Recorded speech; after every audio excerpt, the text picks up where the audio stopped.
पुण्यामध्ये तळजाई टेकडीवर पोलीस भरतीचा सराव करणाऱ्या तरुण-तरुणींवर गावगुंडांनी हल्ला केला। मुलींकडे पाहून अश्लील कमेंट करत त्यांना शिवीगाळही करण्यात आलेली आणि त्यानंतर काही मुलांना मारहाण करत तुमची लायकी नाही पोलीस होण्याची असं म्हणत त्यांना मारहाण केलेली। मागच्या काही दिवसांपासून हे गावगुंड पोलीस भरतीचा सराव करणाऱ्या मुलींचा पाठलाग करत होते। या प्रकरणी पोलीस भरतीचे शिक्षक, मुलं आणि मुली सहकारनगर पोलीस स्थानकात दाखल झाले आणि गुन्ह्याची नोंद करण्याची त्यांनी विनंती केली। आमचा वर्कआउट संपल्यावर त्यांनी जवळ दोन गाड्या पोरं बोलवली आणि आम्ही चाललो होतो आमच्या घरी। ते आमच्या घोळक्यामध्ये आले आणि डायरेक्ट सरांना पण धमकी दिली, पोरांना पण मारलं ते मारलं, सरांना पण धमकी दिली तुम्ही याच्यामध्ये पडू नका नाही तर तुमच्या पण आम्ही हात उचलू म्हणून। आणि ते दगड घेऊन अक्षरशः असे मारायला चालले होते।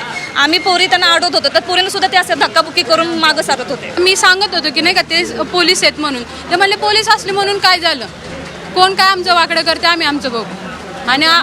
आणि मोठे अधिकारी आहेत त्यांची नावं घेतली त्यांनी। पैलवान आहेत, एका मुलाला पकडायचं मारायचं, एका मुलाला पकडायचं, तो झाला की दुसरा मारा, तो झाला की दुसरा मारा, असं केलेलं आहे। एवढं लागलेलं आहे, तुम्ही आल्यानंतर त्या बघताल त्यांना दिसत नाही एवढं जोरात मारलेले। आणि जसं मुलीला दगड मारले, मुली आता जसं तुम्हाला सांगितलं नाही ते आडवा गेल्या, त्याला एका धक्काबुक्की करणं, साईडला पाडणं, हे करणं लय चालू केलेत। आणि जाता जाता तर एवढ्या शिव्या देऊन गेल्या मुलींना आणि फिंगर करणे, मिडल फिंगर वगैरे करणे, असे हातवारे करून गेलेत। आणि सांगितलं की तुम्ही कसे प्रॅक्टिस करता, पहाटे येता मीच बघतो, संध्याकाळी कसे प्रॅक्टिस करता आम्ही बघतो म्हणे।